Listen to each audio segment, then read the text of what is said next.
The biggest mistakes are sometimes made before the equipment even leaves the warehouse. Welcome back to Behind the Faders, the Lifestyle channel.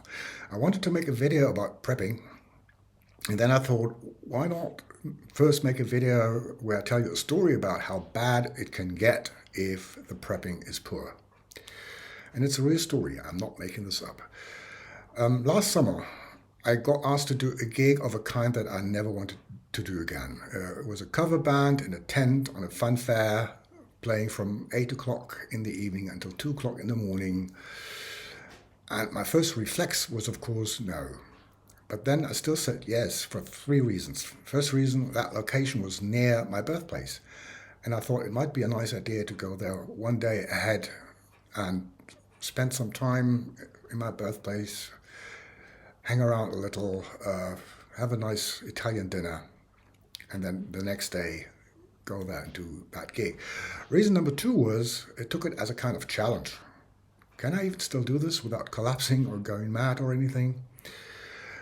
Reason number three was I thought about filming this and document this day for this channel. So instead of all the footage of me mixing big arena shows, show you an example of me kind of going back to the roots. So I said yes.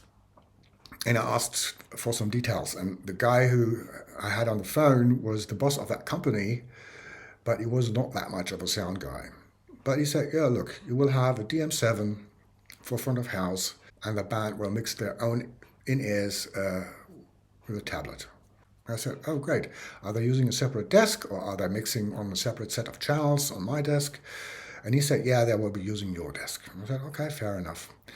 And he said, but don't worry, we work with this band very often. It's a plug-and-play rig. Well, fair enough. A few days later, I write an email to that company asking for the desk file. So I can have a look at it, get familiar with it a little. And they replied, yes, we can send you the desk file, but don't change any patching on it. And I thought, why would I? And even if I did, they have no reason to ever use my version of that file. So, well, anyway. So they sent me the file, and I have a look at it. And not only do I not find any channel splittings for monitors, I don't find any monitor sends on that file. So I thought, well, okay, maybe the guy didn't know, but he said it's all going to be plug and play, and I didn't want to be a pain. And I thought maybe the band brings a rack with their in-ears in it, and so like so many bands do these days. And like I said, I didn't want to be a pain, and I just trust the plug and play statement.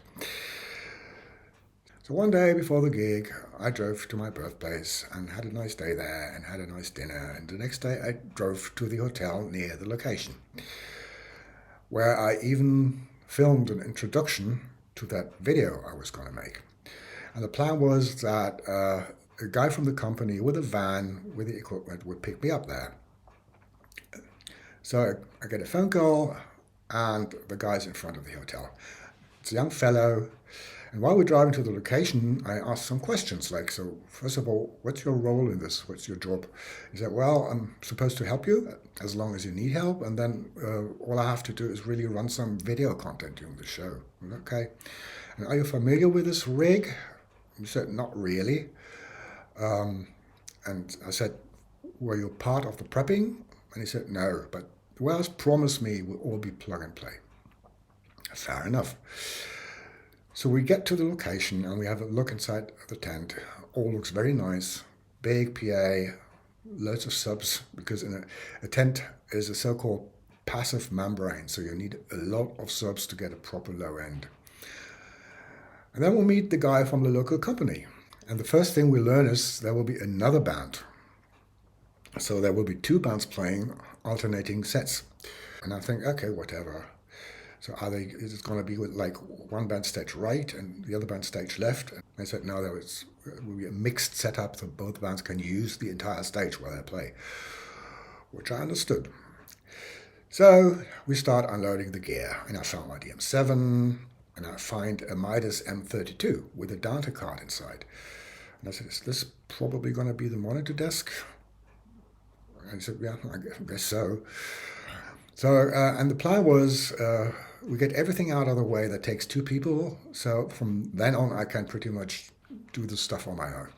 So we set up front of house, and the last thing was there was a huge rack with a hood.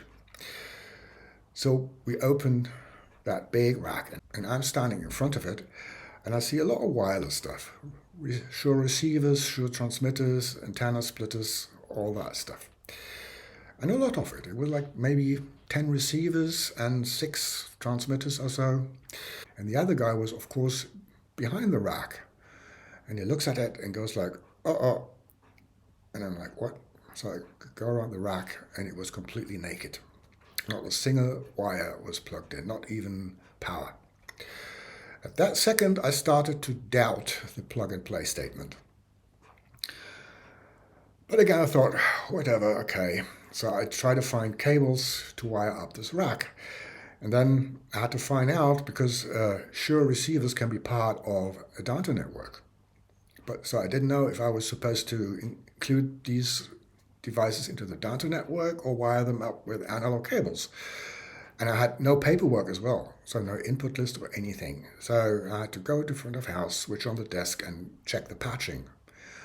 So it turns out they are supposed to be in the data network. Next problem was there were not enough long BNC cables to connect 3 antennas, because you have receivers, so there are 2 channels, so you need 2 antennas, and you have in-ears, another antenna. So one of the antennas had to be right at the rack so I could use a short link. But those short links were also too short to connect some of the devices to the splitter. So I had to remove the splitter from the rack and put it into another position so I could wire everything up. So after a while, I was done with that rack. Needless to say, there was no frequency management or anything. Nothing was labeled, nothing was synced. It was just a random collection of devices. So another thing that was to be done later on. Next thing I did was put together the data network. And I switch on the plug box, and the reel is labeled like drums 2. And I thought, I don't think that this is the reel that is usually with this band. And of course it wasn't. And while the DM7 had loaded the front of house patch into the plug box, of course the data card inside the M32 hadn't. So I had to grab my computer, open the data controller, patch all the inputs to the M32 and the outputs. Then, of course, I realized an M32 rack version has not enough physical outputs for 7 stereo in-ear mixes. So I had to split the outputs between the desk and the plug box. And I just have to admit, I'm still struggling a bit with Midas M32 patching. It's just a little bit odd for me. So, but in the end, that was done as well. But there was another Dante problem. I can't exactly remember what it was. It had to do with the Shure devices. I changed the settings and everything, but they were not showing up correctly in the data controller, and there were also IP conflicts, and so I couldn't patch them. And there was some other problem that I really can't remember. But anyway, the workaround was to remove all the Shure devices from the data network and wire them all up with analog cables. And of course, repatch everything on the 2 desks. So by now, the other band had already set up their backline, and they had been mic'd up, and they were almost ready for sound check. And my band had also showed up, and of course they couldn't oversee that we had problems. And I say we because of course I had to include the other guy into all this problem-solving stuff. And I thought, what a professional way to meet a band for the very first time. But now I thought we are almost there. And then I had to ask the other guy to do the frequency management, because I said, look, I have to start making the band. So I look for the material for the stage. And of course, if something is plug and play, labeled subsnakes would have been a part of that. But of course, there weren't any labeled subsnakes. Plus, all the mic stands that I could find were beaten up old there were not enough small mic stands, and then there were small mic stands with long legs that are impossible to use in a drum kit. And I found a very exotic collection of drum mics. It was all really weird. So I grabbed all that stuff and I started with miking the band.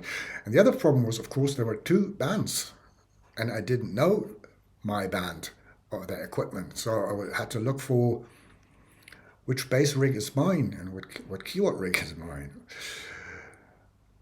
So I worked my way through it. And at some point, I'm done with miking.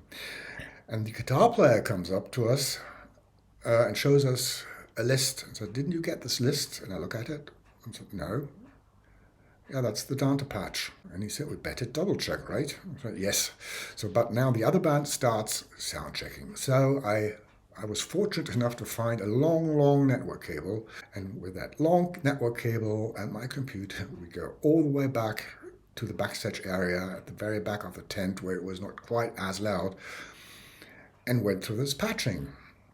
So it turned out that the guitar player's equipment was fully integrated into the Dante network. So his two guitar channels and his in-ears were all patched through Dante. Never knew that before. So when we were done with that, we thought we might be there. The other guy had done the frequency management, and now we can hopefully sound check. And I had 12 minutes left until doors or so. So they start playing and they all stop playing immediately and say, "We can't hear ourselves." So I run back to the monitor desk and I could see input on the transmitters, the in-ear transmitters.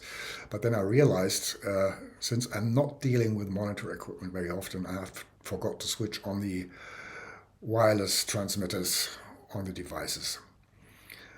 So now they can hear themselves, and I have 5 minutes left to actually get a sound for a band with a brass section and backing singers and all that. But I somehow managed, and then the rest of the day went pretty okay. I didn't fall asleep, I didn't collapse. I somehow made it through the day. But after soundcheck, the other guy was phoning in to his company, asking what the hell went wrong. And it turned out, while the boss of the company had promised me a plug-and-play rig, the warehouse had almost forgotten about this gig. So they threw stuff together kind of last minute, anything they could find, still promising my colleague a plug-and-play rig. This is really as bad as it gets. And again, I didn't make this up. So next time I will make a video about the proper way of prepping. And that was my story for today. Again, please give me a like and subscribe to the channel. And if you have questions or comments, leave it in the comment section. If you have a very special set of questions, consider booking yourself a coaching call. I'll see you around. Bye-bye.